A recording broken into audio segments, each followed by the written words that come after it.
until you make the unconscious conscious. It will direct your life, and you will call it fate. Carl Jung. What if the person you think you are, is only a fragment?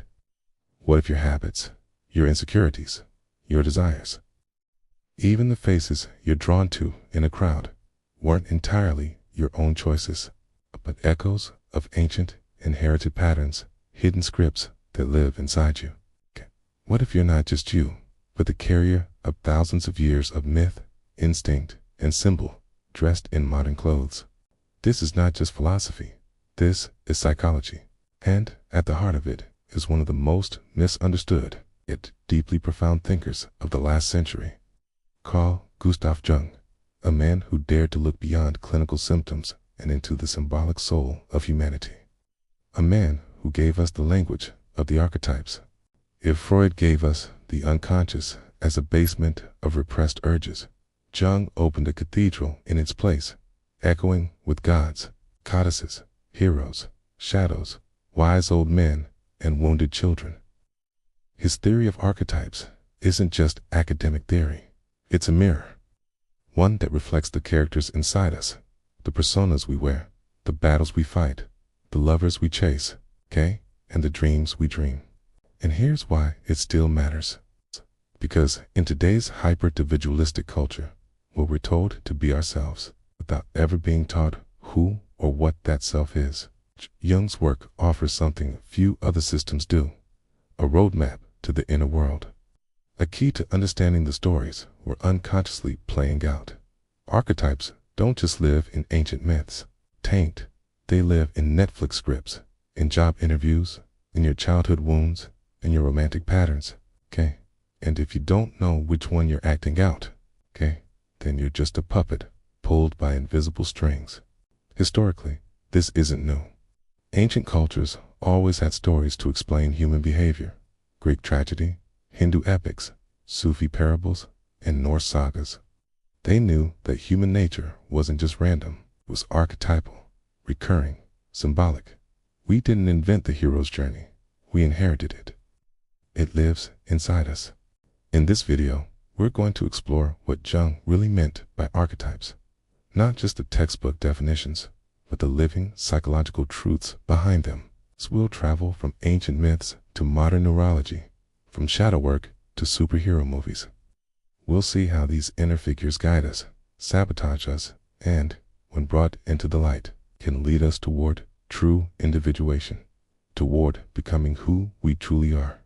So if you've ever wondered why you keep playing the same roles in life, why you're attracted to the same types of people, why some dreams feel more real than reality itself, then this journey is for you.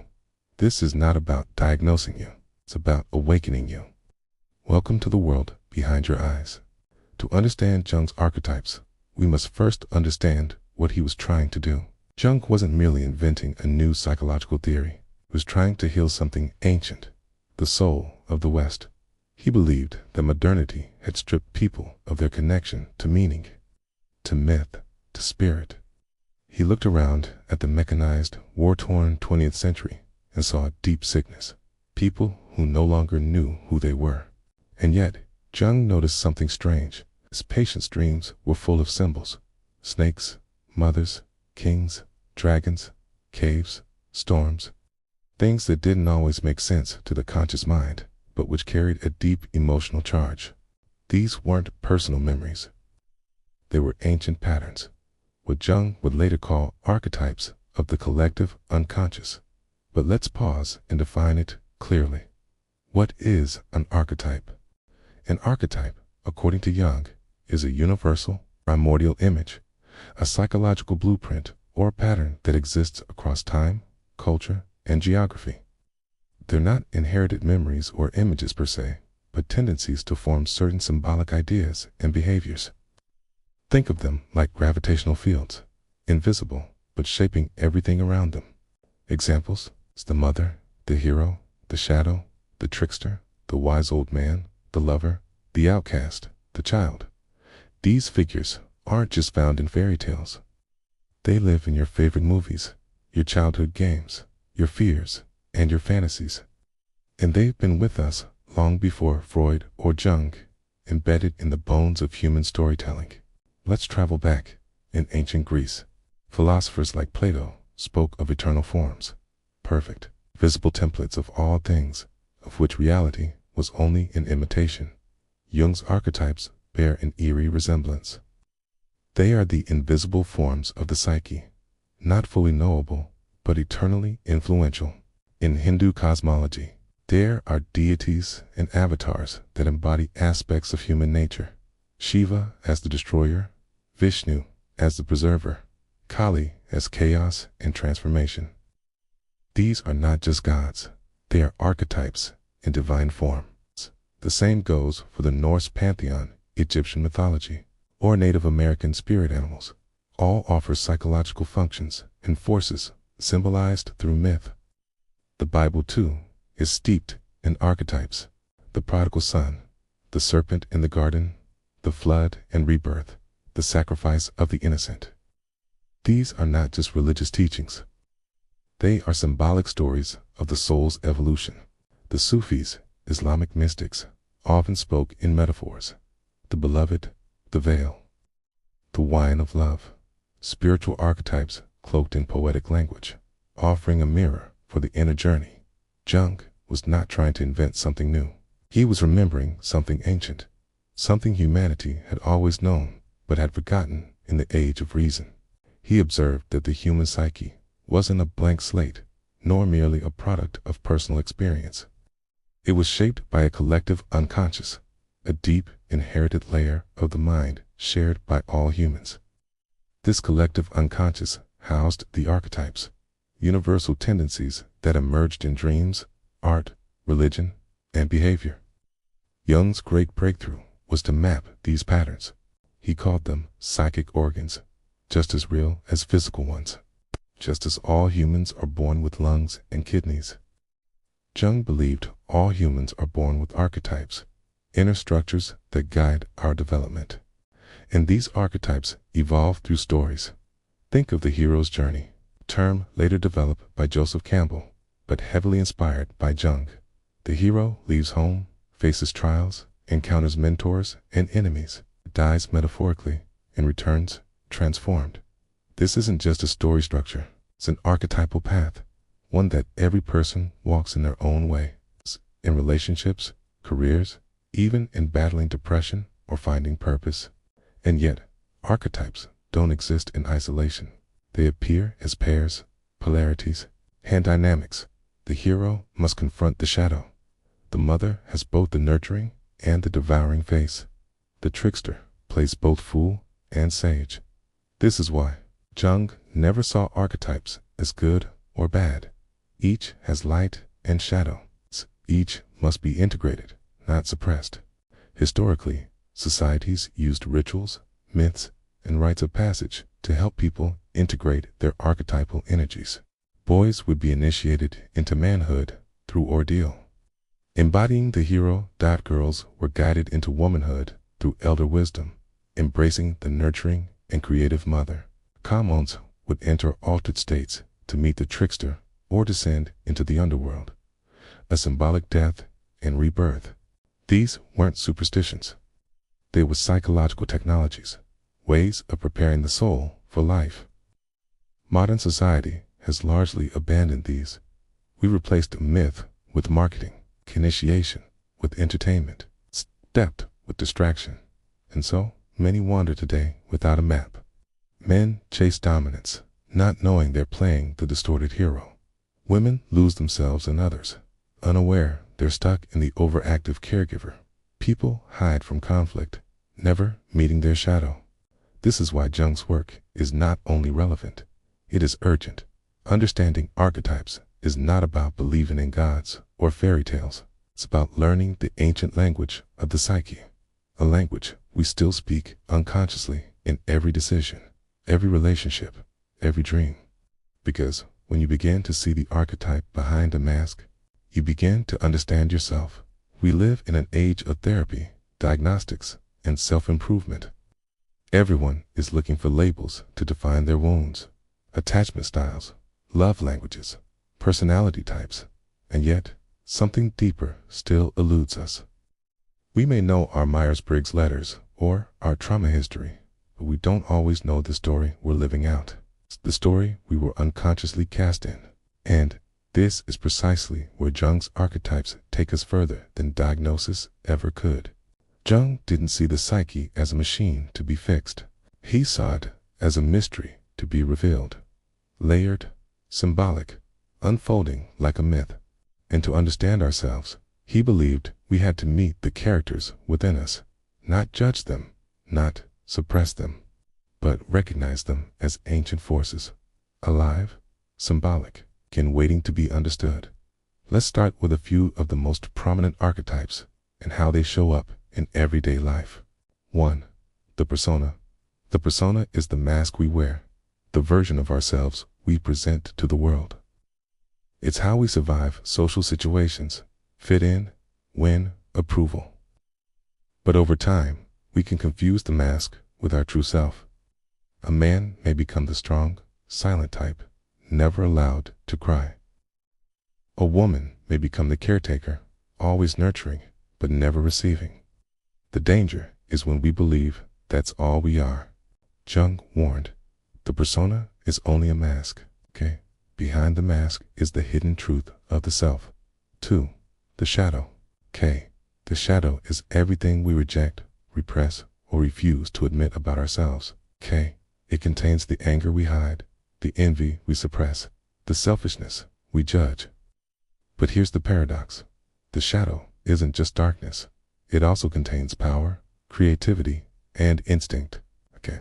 When repressed, it becomes toxic. Okay. When acknowledged, it becomes fuel.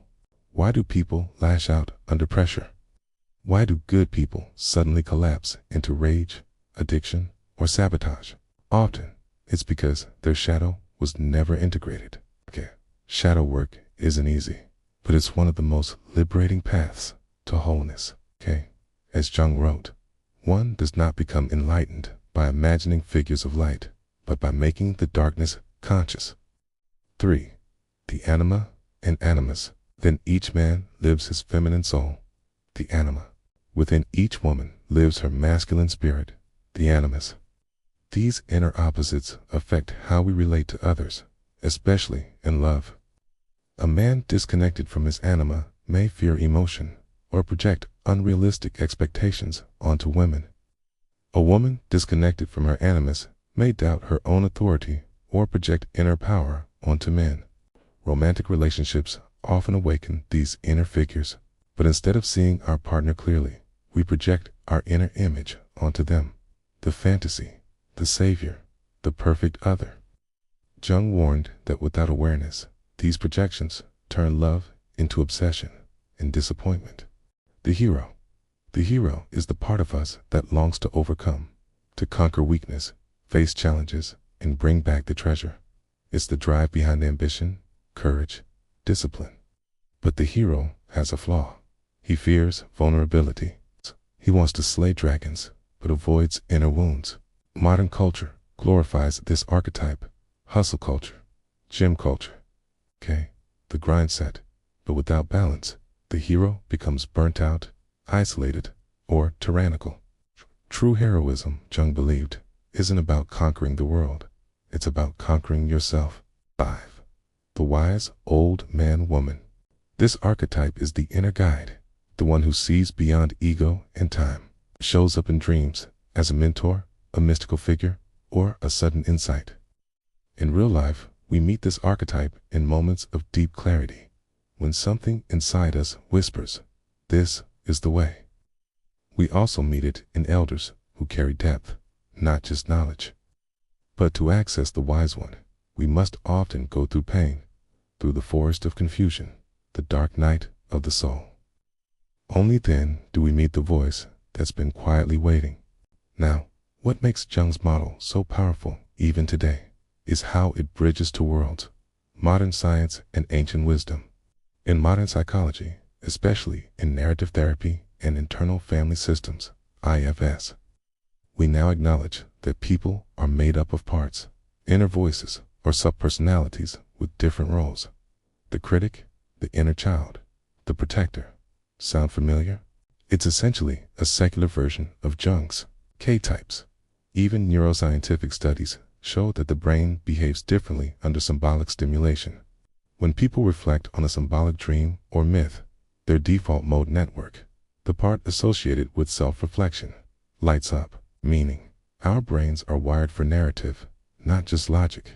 We need stories, okay? And archetypes are the primal architecture of story, okay? And here's where things get deeply personal. You're not broken. You're complex. You are not a single self, but a psychological ecosystem, a chorus of inner figures, each with its own voice, desire, wound, and wisdom. And healing isn't about silencing them. It's about listening to them. When you feel torn between comfort and risk, perhaps it's the child and the explorer inside you arguing. When you sabotage a good relationship, maybe it's the wounded lover protecting you from betrayal. When you procrastinate, it might not be laziness, but the orphan afraid of failure. When we learn to name these inner figures, something shifts. They become relatable, not terrifying.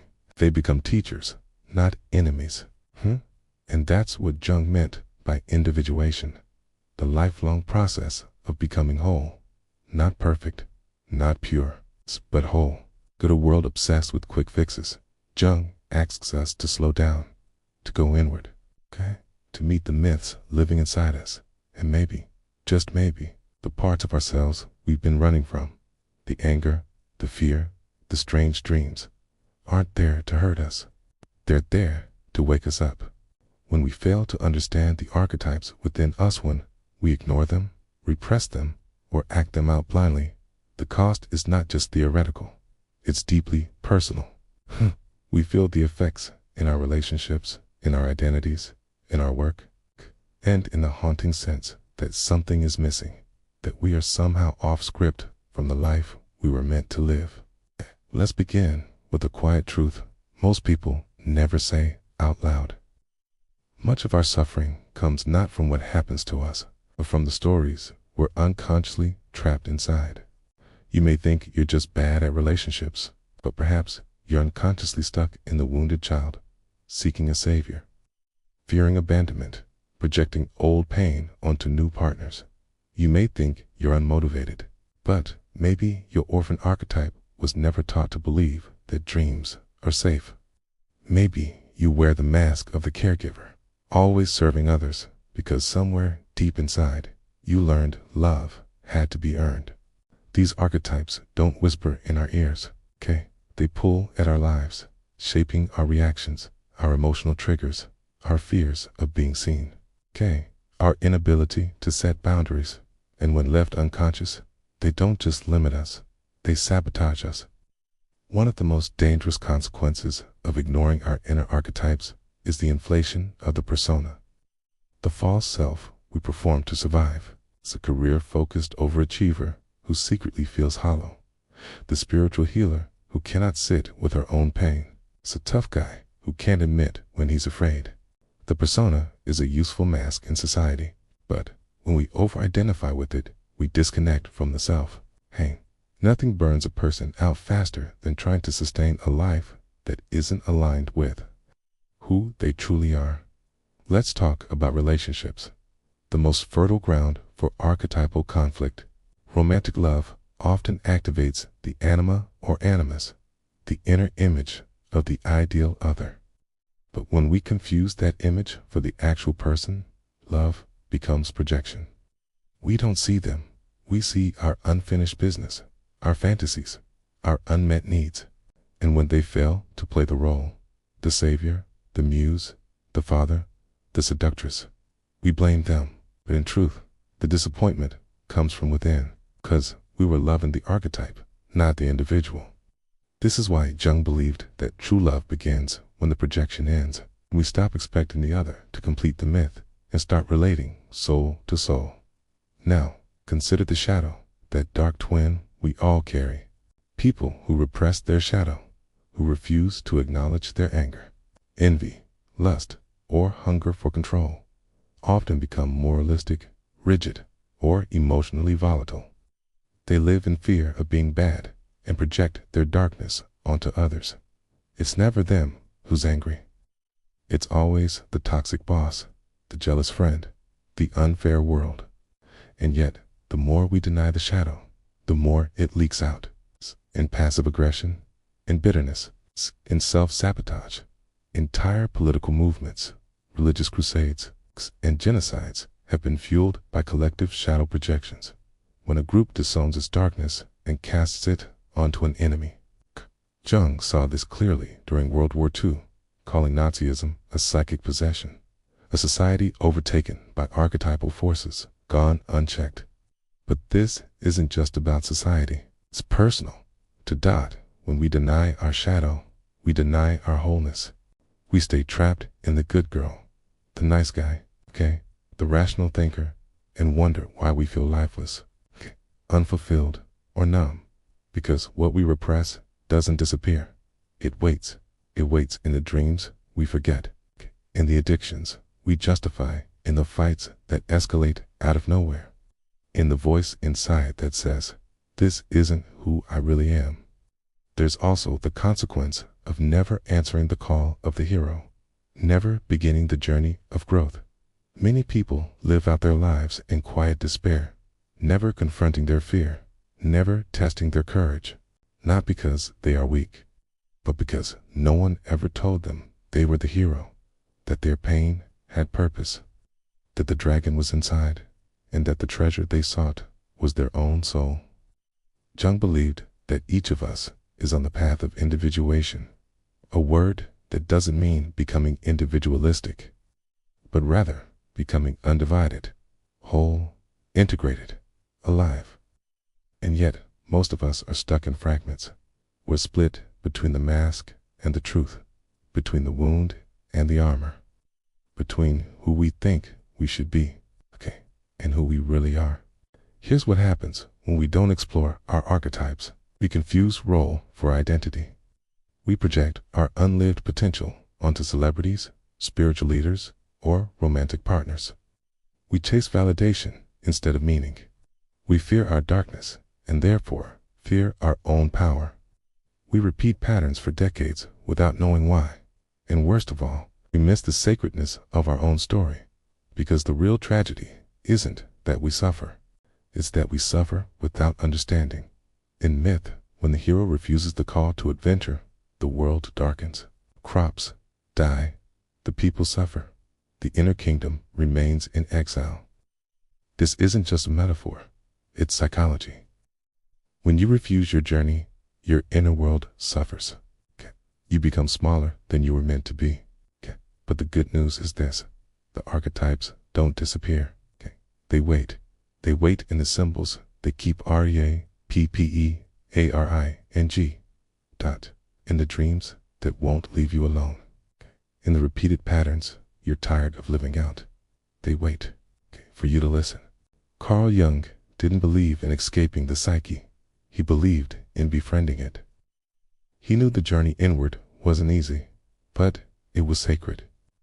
Because unlike self-help trends that promise instant change, Jungian work invites us to grow the way a tree does, from the roots, slow, organic, and toward the light. So, how do we begin to work with archetypes, not as abstract ideas, but as practical tools for healing, growth, and self-mastery? Let's start here. Awareness is the first ritual. 1. Start with the mirror. Archetypal journaling. Begin with a simple, yet powerful practice. Ask yourself, which archetypes have been showing up in your life recently? Use questions like, when do I feel most like I'm performing for others? Gives persona. What parts of myself do I hide, deny, or judge? Gives shadow. What do I crave from romantic partners? What fantasies repeat? Gives anima. Animus. Where am I stuck in the past or afraid to grow? Gives wounded child. What qualities do I admire or resent in others? Gives projection clues. The goal isn't to label yourself forever.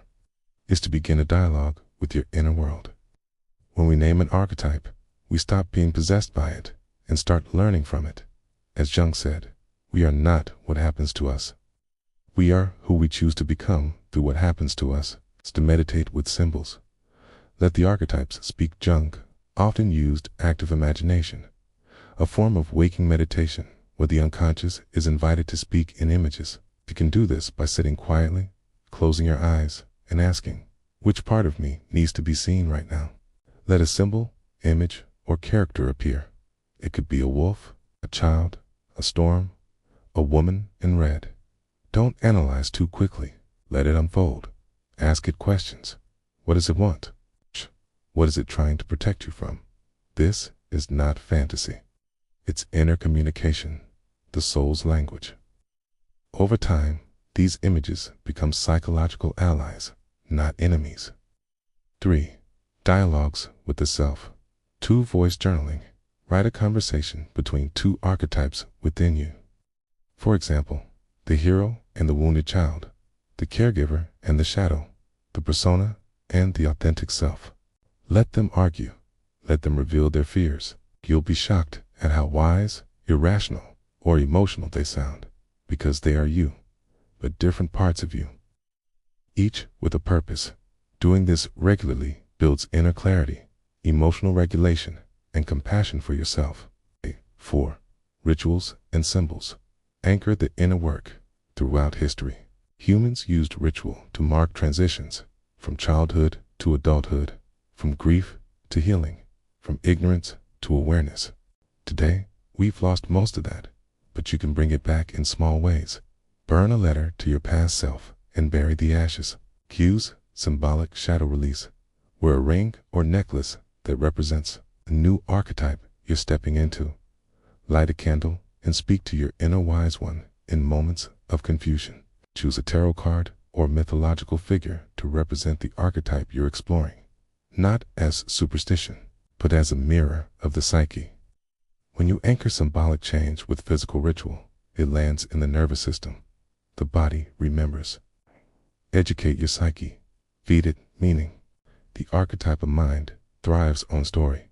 So read myth, watch symbolic films, reflect on poetry, listen to your dreams. Read Greek mythology not as fantasy, but as psychological allegory. Watch films like The Lion King, The Matrix, or Black Swan and ask, what archetypes are at play here? Revisit religious parables, Sufi poetry, or folk tales with new eyes. They were always more than stories. They were maps of the human soul. And yes, pay attention to your dreams. Jung called dreams the royal road to the unconscious. Keep a journal. Don't worry about perfect interpretation. Ask, what archetypes show up? What feelings linger? What patterns repeat? Over time, your dreams will become guides, revealing what the conscious mind has ignored. 6. Blend modern psychology with ancient wisdom. Don't feel you have to choose between science and soul. Use both. CBT, cognitive behavioral therapy, helps you challenge distorted thoughts. Perfect for working with the persona and shadow. IFS, internal family systems, lets you talk to your parts. A modern lens on archetypal work. Somatic therapy helps you notice which archetypes are stuck in the body, especially the child, the victim, or the warrior. But pair it with depth. Meditate, but with intention. Ask a question before you sit. Let symbols arise. Journal, but not just to vent. Journal to meet your inner characters. Pray, but not only outwardly. Pray inward. Ask your own soul what it longs to become. This union of modern tools and ancient myth is what Jung would call individuation in action. Here's a truth worth writing down. You don't become whole by fixing all your flaws. You become whole by integrating all your truths. You are not just a mind. You are not just a body. You are not just a role, a name, a label. You are a cathedral of characters, a myth walking in skin. And the more you know your inner cast, the more freedom you have in the play of your life. Somewhere in your life, you felt it. That strange pull towards something larger than logic. A moment when a dream left you shaken.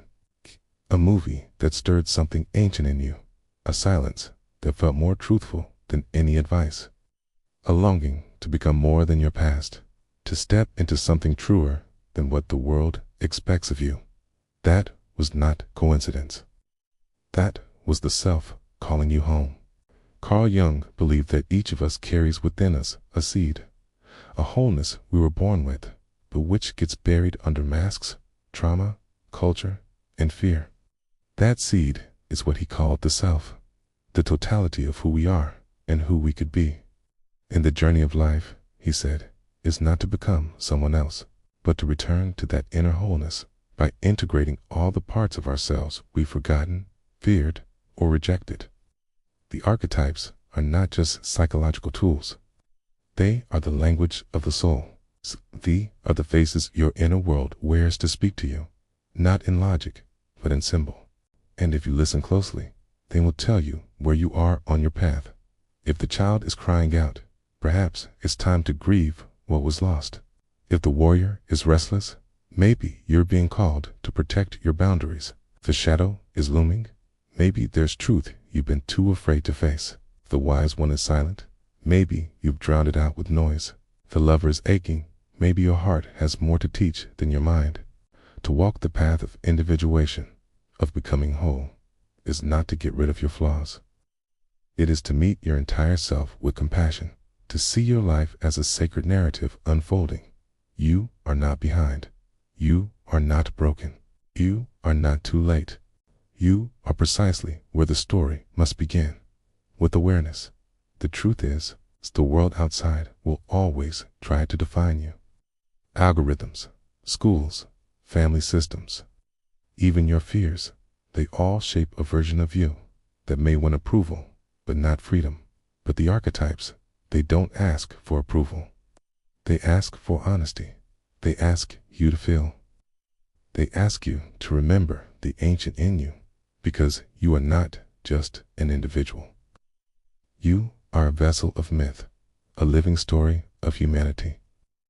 And the more you explore the symbols within, the more you'll realize every wound has a voice, every fear has a face, and every part of you, even the ones you thought were your enemies, were only ever trying to guide you home. So, ask yourself, which archetype have you been over-identifying with? Which one have you exiled? And which one is quietly waiting to rise? This is not a question for a therapist alone. It's a question for the soul. And in asking it, you become more than just a name in history. You become an agent of meaning, a seeker, a myth carrier. 'Cause when we make the unconscious conscious, when we reclaim the stories living within us, when we meet the lover, the warrior, the child, the shadow with open eyes, we don't just heal ourselves, we heal the human story. And that, perhaps, is the greatest adventure of all. If something in this video stirred your soul, a whisper, a memory, a quiet truth you hadn't looked at in a while, don't let it fade.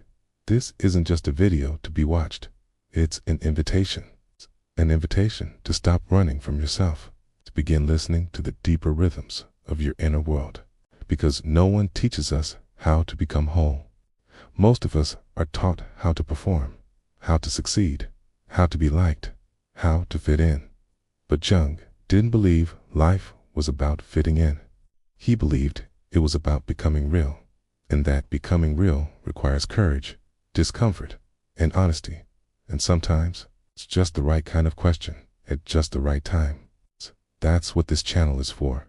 If you're someone who's tired of surface level advice, if you long for meaning, for depth, for a way of living that feels aligned with something ancient inside you, then I invite you to subscribe. Not just because it helps the algorithm, but because it connects us, you and I, in this strange little corner of the internet where depth still matters. We explored the minds of Jung, Nietzsche, Kierkegaard, and beyond. We wrestle with the hard questions. We walk through myth, psychology, love, pain, purpose, not to escape life, but to finally live it. So if you want more content that isn't afraid to go deep, if you're done with being numb, done with pretending, and ready to explore the archetypes within, hit that subscribe button, leave a comment, share what resonated with you most, because someone else out there might need these words to dot. And remember, the work of becoming yourself is sacred, and you don't have to walk it alone.